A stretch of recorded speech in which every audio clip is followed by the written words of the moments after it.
Hello everyone, this is Isaac from Harmony C Games. In my last video, I showed you how I started my level design for my game and where I was at that moment. But in this video, you can see the difference. The level has improved more than before and you can see the beauty is coming out. So to make everything snappy, I am still working on the level. It's going to be more fun and interesting than this.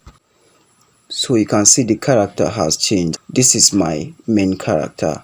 I will be using this character from now on. This is the character I'll be using. In our next video, I'm going to start working on the mechanics of the game, like the AI character and the obstacles, so that whenever our player character hits any obstacles, it's going to affect him by reducing the life, and also whenever it comes to contact with the AI character. In our next video, we are going to see all that. So if you have anything to say, you can let me know in the comment below, and stay safe. I'll meet you in the next video. Bye bye.